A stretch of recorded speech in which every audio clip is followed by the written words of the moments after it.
Introduction to MAC protocols, characteristics of MAC protocols, goals of MAC protocol. Introduction to MAC protocols. The MAC sublayer is a part of the data link layer protocol. It provides the channel access mechanism to several medium sharing devices. On a wireless medium which is shared by multiple devices and is broadcast in nature, when one device transmits, every other device in the transmission range receives its transmission.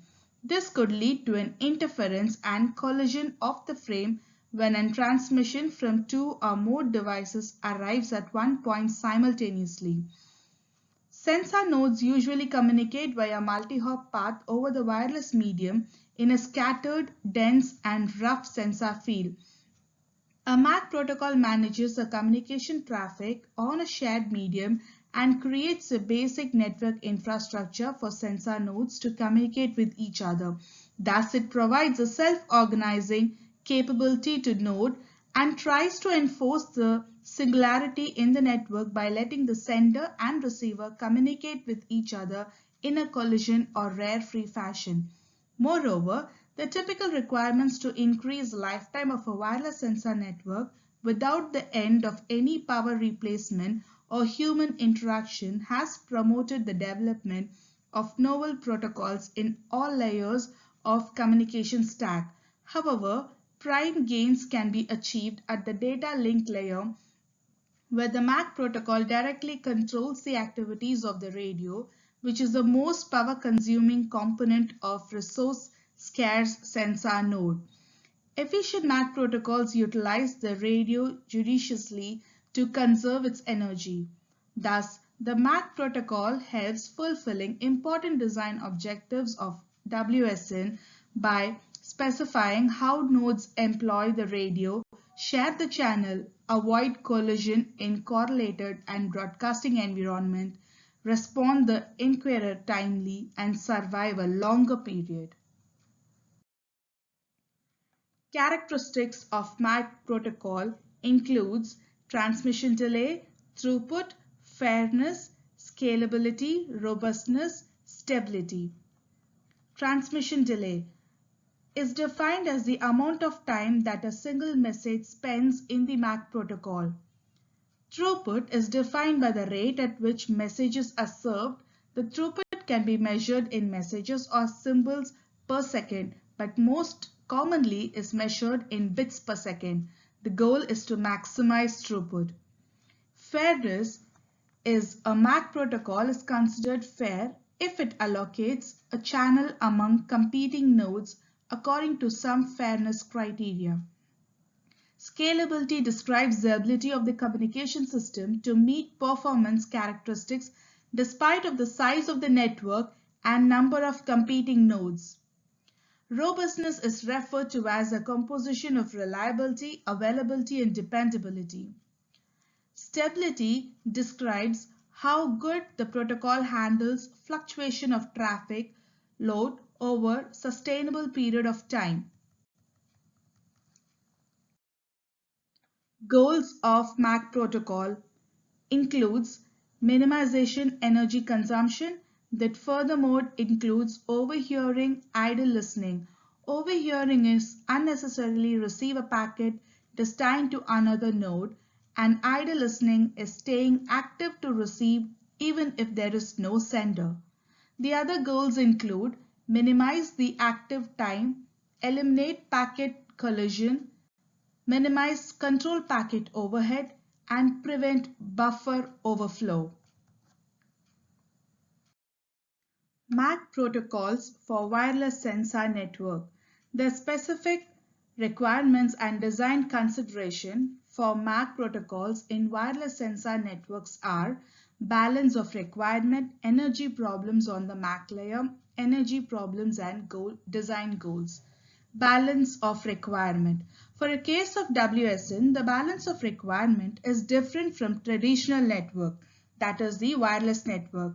The importance of energy efficiency of the design of MAC protocol is relatively new, and many of the classical protocols like Aloha and CSMA contain no provisions towards this goal. Other requirements like fairness, throughput, transmission, delay, scalability, and robustness play a minor role in sensor network. Energy problems on the MAC layer. A transceiver consumes a significant share of energy. A transceiver can be in one of the four main states. They include transmitting, receiving, idling, sleeping. Now, transmitting is the part of transceiver is active and the antenna radiates energy. Receiving, in the receiving state, the receive part is active. Idling, a transceiver that is ready to receive but is not currently receiving anything is said to be in idle state. In this idle state, many parts of the receive circuitry are active and others can be switched off. Sleeping. In the sleep state, significant parts of the transceivers are switched off. Next comes energy problem and design goal. That includes collision, overhearing, control packet overhead, and idle listening. Collision. A collision is a wasted effort when two frames collide with each other and are discarded because the receiver has to drop the overlapped information. A collision usually results in transmission and drains more energy in transmitting and receiving extra packets. The half-duplex nature of the wireless medium precludes collision detection, therefore increasing the responsibilities of the MAC protocol. Hence, collision should be avoided either by design or by appropriate collision avoidance hidden terminal procedure in CSMA protocol. And overhearing occurs on the wireless broadcast medium when the node receives and processes a gratuitous packet that is not addressed to it. In the dense network and under heavy traffic situation, this could lead to a serious problem. Control packet overhead. An increase in the number of size of control packet results in overhead and unnecessary energy waste for WSN, especially when only a few bits of real data are transmitted in message. Such control signals also decrease the channel capacity. A balanced approach is required so that the required number of control packets can be kept at minimal. The last is the idle listening. Since a node in wireless network usually does not know when it will be the receiver of a message, it keeps its radio in ready to receive mode. When consumes almost as much as energy as in receive mode, in low traffic application, this is considered one of the major source of energy waste. The idle listening consumes significant energy. Hence, it needs periodic listening and sleep. Here we see that when it is not in use, it's turned off radio while sleeping and the duty cycle is reduced.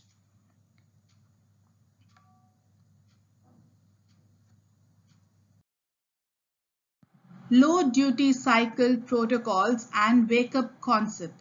The basic idea of low duty cycle protocol is to reduce the time a node is idle or spends overhearing an unnecessary activity by putting the node in the sleep state.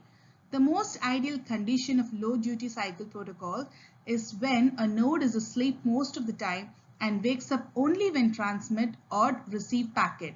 The concept of low duty cycle is represented as a periodic wake-up scheme. A node wakes up periodically to transmit or receive packets from other nodes.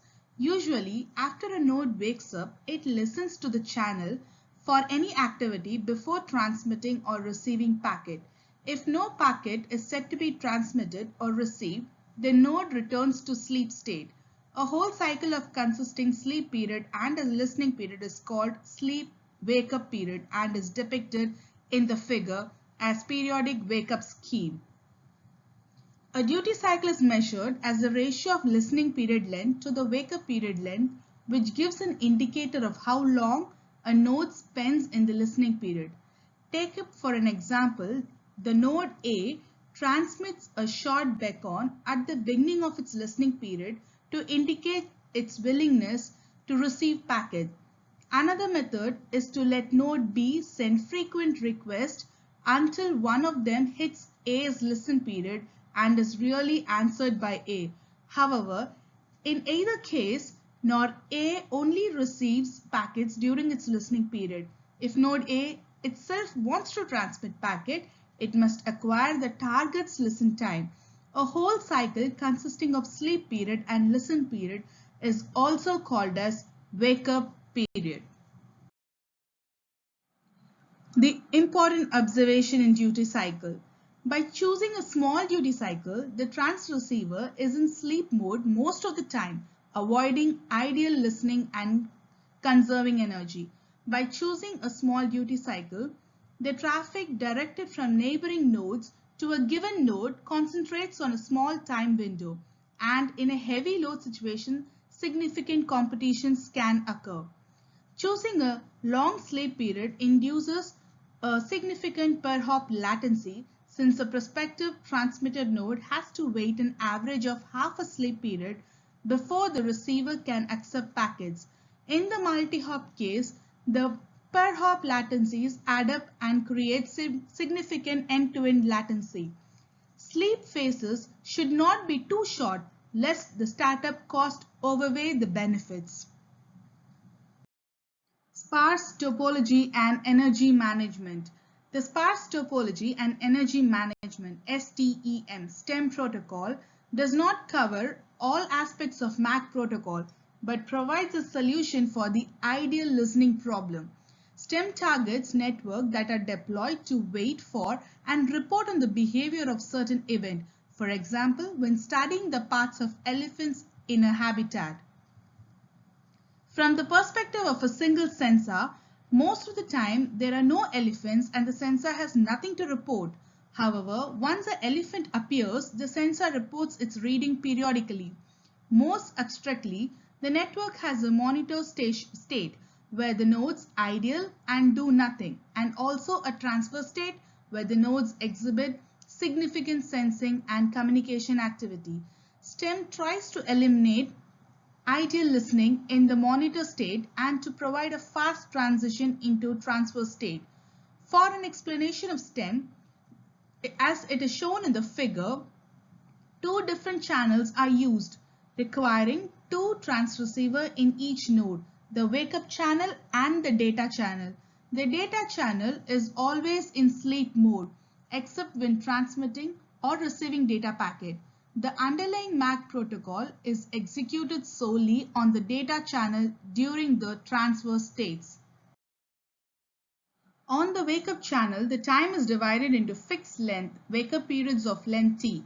In STEM B, the transmitter issues so-called beacons on the wake-up channel periodically and without prior carrying sensing. Such a beacon indicates the MAC addresses of transmitter and receiver. In STEM T, the transmitter sends out a simply busy tone on the control channel for a long time, enough to hit the receiver's listen period.